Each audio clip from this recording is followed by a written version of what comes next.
एक समय की बात है। आधुनिक दक्षिण कोरिया की एकदम घोंटू, धूल भरी और थका देने वाली कंस्ट्रक्शन साइट पर किम सूहो नाम का एक युवा सिविल इंजीनियरिंग का छात्र दिन रात काम कर रहा था। सूहो की जिंदगी का एकमात्र लक्ष्य किसी तरह अपनी डिग्री पूरी करना, एक अदद नौकरी पाना और जीवन में थोड़ी बहुत स्थिरता हासिल करना था। उसके दिन सीमेंट के कट्टे ढोते हुए, ब्लूप्रिंट्स पर आंखें फोड़ते हुए और रातों की नींद खराब करते हुए गुजरते थे। एक रात हफ्तों की लगातार मेहनत और शरीर की टूटन के बाद वो अपनी स्टडी टेबल पर रखे एक लोकप्रिय फंतासी novel knight of blood and iron को पढ़ते पढ़ते गहरी नींद में सो गया। उसे लगा था कि यह उसकी हमेशा की तरह एक और छोटी सी झपकी है। लेकिन जब उसकी आंख खुली तो आसपास का माहौल पूरी तरह बदला हुआ था। न तो वह कंस्ट्रक्शन साइट थी और न ही उसका छोटा सा कमरा। वह एक बहुत ही प्राचीन, भव्य लेकिन अजीब सी बदबू वाले कमरे के विशाल बिस्तर पर लेटा हुआ था। जब उसने घबराकर पास रखे तांबे के आईने में अपना चेहरा देखा तो उसकी चीख निकल गई। वह किम सू हो नहीं, बल्कि उसी नॉवेल का एक बेहद घटिया, निकम्मा, शराबी और अय्याश किरदार बन चुका था, लॉयड फ्रंटेरा। लॉयड फ्रंटेरा इस फंतासी दुनिया के एक स्थानीय बैरॉन का बेटा था।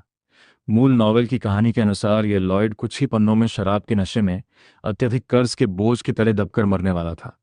लेकिन अब उस शरीर के भीतर आत्मा हमारे मेहनती सिविल इंजीनियर किम सू हो की आ चुकी थी। जैसे जैसे सू हो को अपनी इस नई स्थिति का एहसास हुआ, उसके पैरों तले जमीन खिसक गई। उसने पाया कि फ्रंटेरा परिवार भयंकर बर्बादी की कगार पर है। उनके सिर पर कुल 3.2 मिलियन गोल्ड का भारी भरकम कर्ज लटक रहा था। ये कर्ज किसी साधारण साहूकार का नहीं, बल्कि साम्राज्य के सबसे अमीर और खतरनाक लोगों का था।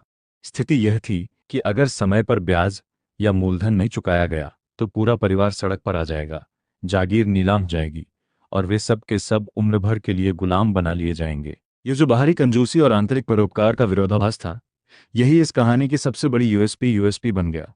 एक सिविल इंजीनियर की सूझबूझ, सीमेंट, ईंट, कंक्रीट और वैज्ञानिक प्लानिंग ने उस बंजर और कर्ज में डूबी हुई जागीर को कुछ ही सालों में साम्राज्य के सबसे समृद्ध, आधुनिक और ताकतवर जगह में बदल दिया।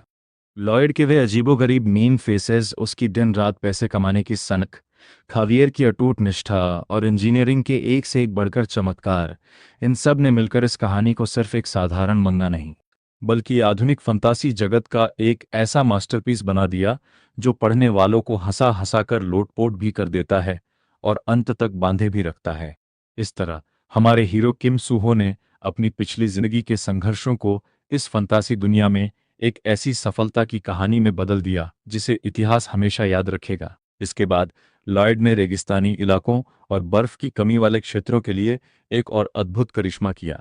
उसने सोकबिंगो सियोकबिंगो यानी सर्दियों की बर्फ को गर्मियों तक सुरक्षित स्टोर करने वाले प्राचीन तहखानों का निर्माण करवाया। रेगिस्तान के कबीले और व्यापारी गर्मियों के दिनों में ठंडी बर्फ देखकर हैरान रह गए। लॉयड ने इस बर्फ को बेचकर बेशकीमती मुनाफा कमाया और अपने बैंक बैलेंस को आसमान पर पहुंचा दिया। इस पूरी यात्रा के दौरान लॉयड और खावियर के रिश्ते में एक बहुत ही खूबसूरत बदलाव आया।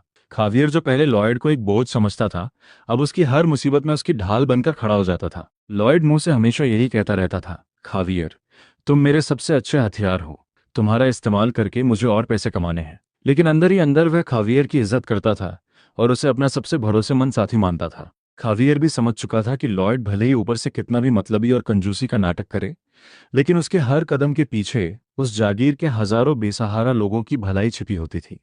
मजेदार बात यह थी कि जितनी शिद्दत से लॉयड खुद को एक स्वार्थी, पैसे का भूखा व्यापारी साबित करने की कोशिश करता था, उतनी ही शिद्दत से वहां के आम लोग, किसान और बच्चे उसे अपना भगवान और मसीहा मानने लगे थे। जब भी लॉयड किसी गांव से गुजरता, लोग उसके सम्मान में हाथ जोड़कर खड़े हो जाते, उसे तोहफे देते और उसकी लंबी उम्र की दुआ मांगते। और लॉयड अपने घोड़े पर बैठा बैठा मन ही मन सोचता रहता, ये बेवकूफ़ मुझे देवता क्यों समझ रहे हैं?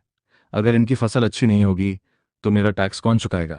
ये सब तो बस मेरे बिजनेस के ग्राहक हैं। यह नहीं, बंजर होती जा रही जमीनों पर फसलें सूख रही थी। लॉयड ने मिट्टी के पीएच स्तर को सुधारा, खाद के सही इस्तेमाल के तरीके बताए और खेतों के बीचों बीच एक बेहतरीन ड्रेनेज और इरिगेशन सिस्टम तैयार करवाया। उसने मजदूरों से दिन रात काम करवाया, लेकिन एक बात का हमेशा ध्यान रखा, वह मजदूरों का शोषण नहीं करता था। वह उन्हें समय पर बेहतरीन खाना और उनके काम के हिसाब से अच्छी मजदूरी देता था। यही वजह थी कि मजदूरों की नज़रों में लॉयड भले ही मुंह से कितनी भी कंजूसी की बातें क्यों ना करे, वे उसके लिए अपनी जान देने को तैयार रहते थे। जैसे जैसे समय बीता, लॉयड और खावियर की यह अजीब जोड़ी जागीर सीमाओं से बाहर निकलकर बड़े अभियानों पर जाने लगी। एक बार उन्हें ब्लैक कोल माइन की समस्याओं को सुलझाने भेजा गया। वहां खदान के अंदर खतरनाक राक्षसी जीव और जहरीली गैसें भरी हुई थीं, जिनकी वजह से कोयला निकालना बंद हो चुका था। खदान के मालिक और मजदूर दहशत में थे। लॉयड ने वहां जाकर न केवल हवा के वेंटिलेशन का एक वैज्ञानिक सिस्टम बनवाया, बल्कि उन खतरनाक जीवों के छत्तों को भी वैज्ञानिक और सुरक्षित तरीकों से नेस्तनाबूद करवा दिया। उस एक प्रोजेक्ट से फ्रंटेरा जागीर की तिजोरी में इतना सोना आया कि कर्ज का एक बड़ा हिस्सा चुकता हो गया। खावियर एक ऐसा युवा नाइट था जिसके पास जन्मजात गजब की तलवारबाजी की कला, असाधारण ताकत और देवों जैसी खूबसूरती थी। वह लंबे बाल, शार्प फीचर्स और हमेशा उसूलों पर जीने वाला एक ऐसा इंसान था जो अन्याय के खिलाफ सीधा खड़ा हो जाता था। जब खावियर पहली बार लॉयड से मिला तो उसे लॉयड की शराबी हरकतें, उसका गिरता हुआ चरित्र और उसकी कंजूसी देखकर घिन आ गई। खावियर की नज़रों में लॉयड हमेशा शक के दायरे में रहता था। उसे लगता था कि यह इंसान आज नहीं तो कल कोई ना कोई घटिया हरकत जरूर करेगा। लेकिन लॉयड की चालें और उसका काम करने का तरीका बिल्कुल अलग था। लॉयड को पता था कि खावियर की तलवार के बिना वह किसी भी बड़े खतरे का सामना नहीं कर सकता। इसलिए उसने खावियर को अपने साथ जोड़े रखने के लिए अपनी चालाकियों का इस्तेमाल किया। वह हर बार ऐसी ऐसी नामुमकिन समस्याओं को अपनी इंजीनियरिंग से चुटकियों में हल कर देता था, जिन्हें देखकर खावियर का सिर चकरा जाता था। उदाहरण के लिए एक बार फ्रंटेरा जागी के एक बड़े इलाके में पीने के पानी की भयंकर किल्लत हो गई। दूर दूर तक कोई नदी या झील नहीं थी और किसान पानी के बिना त्राही त्राही कर रहे थे। पारंपरिक तरीके से कुएं खोदने में महीनों या साल लग सकते थे, लेकिन लॉयड ने पहाड़ों की बनावट का अध्ययन किया, सर्वे किया और मीलों दूर पहाड़ों से पानी लाने के लिए प्राचीन रोमन शैली के एक्वाडक्ट्स, जल सेतु और पाइपलाइनों का विशाल नेटवर्क डिजाइन कर डाला। जब कुछ ही हफ्तों में गांव के बीचों बीच बने फव्वारों और नहरों से साफ पानी की धारा बहने लगी तो पूरा इलाका खुशी से झूम उठा। खावियर जो अगले ही दिन लॉयड ने अपने नौकरों और बचे खुचे मजदूरों को इकट्ठा किया। शुरुआत में सबको लगा कि उनका नाकारा लॉर्ड फिर से पागल हो गया है, लेकिन लॉयड ने खुद अपनी बाहें चढ़ाईं, मिट्टी गूंथी, ईंटें जोड़ी और फर्श के नीचे से गर्म हवा गुजारने का वह वैज्ञानिक नेटवर्क तैयार कर दिया। कुछ ही दिनों में वह पूरा महल बिना किसी महंगे जादुई हीटर के प्राकृतिक और वैज्ञानिक तरीके से गर्म हो गया। मजदूरों ने जब पहली बार ठंडी रातों में गर्म फर्श का एहसास किया तो की आंखें फटी की फटी रह गईं। यहीं से लॉयड का वह प्रसिद्ध रूप दुनिया के सामने आया, जिसे आज इंटरनेट पर मंगा फैंस मीम फेस के नाम से जानते हैं। जब भी लॉयड कोई चालाकी भरा प्लान बनाता, पैसे बचाने की सोचता या किसी को ठगने की योजना बनाता, तो उसका सुंदर या साधारण चेहरा अचानक से किसी विकृत राक्षस, कंजूस व्यापारी या शैतान जैसा टेढ़ा और डरावना हो जाता। उसकी आंखें छोटी हो जाती थीं, मुंह अजीब ढंग से टेढ़ा हो जाता था और उसके हाव भाव इतने हास्यास्पद होते थे कि पढ़ने वाले हंस हंसकर पागल हो जाते थे। लोग मजाक में कहने लगे कि यह दुनिया का इकलौता ऐसा मुख्य किरदार है जो खुद अपने ही चेहरे से किसी विलेन से भी ज्यादा खतरनाक और फनी लगता है। लेकिन सिर्फ महल गर्म करने से तो 3.2 मिलियन गोल्ड का कर्ज नहीं उतरने वाला था। जागीर की हालत सुधारने और उसकी सीमाओं की रक्षा के लिए एक ताकतवर योद्धा की सख्त जरूरत थी। और यही कहानी में एंट्री होती है इस नॉवेल के असली पारंपरिक हीरो की, खावियर असखान जावियर असरहन की। किम सू हो, जिसने अपनी पिछली जिंदगी में गरीबी और कर्ज का भयानक दर्द झेला था, इस बात को बिल्कुल स्वीकार नहीं कर सकता था कि वह इस नई जादुई दुनिया में भी एक भिखारी या गुलाम बनकर रहे। उसने बिस्तर पर लेटे लेटे ही मुट्ठी भींची और तय किया, चाहे कुछ भी हो जाए, मैं इस कर्ज को चुका कर रहूंगा और इस जागीर को एक मुनाफे वाला बिजनेस एस्टेट बनाऊंगा।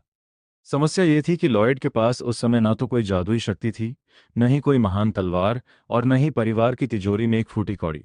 लेकिन उसके पास एक ऐसा हथियार था जो उस फंतासी दुनिया के किसी भी जादूगर या योद्धा के पास नहीं था, उसका सिविल इंजीनियरिंग का दिमाग और प्रैक्टिकल ज्ञान। सबसे पहले उसने अपने खुद के रहने के महल यानी एस्टेट के मुख्य भवन का मुआयना किया। महल की हालत इतनी खस्ता थी कि दीवारों से लगातार सीलन टपक रही थी, खिड़कियों से बर्फीली हवाएं अंदर आ रही थीं और सर्दियों में वहां रहना किसी सजा से कम नहीं था। जहां बाकी लोग इसे किस्मत का खेल मानकर सह रहे थे, वहीं एक इंजीनियर की आंखें कमियां ढूंढने लग गईं। लॉयड ने तुरंत कोयला और कागज उठाया और अपने कमरे में बैठकर डिजाइन बनाना शुरू कर दिया। उसने कोरिया की प्राचीन लेकिन बेहद असरदार तकनीक ऑन्डोल ऑन्डोल सिस्टम यानी फ्लोर हीटिंग सिस्टम का खका तैयार किया।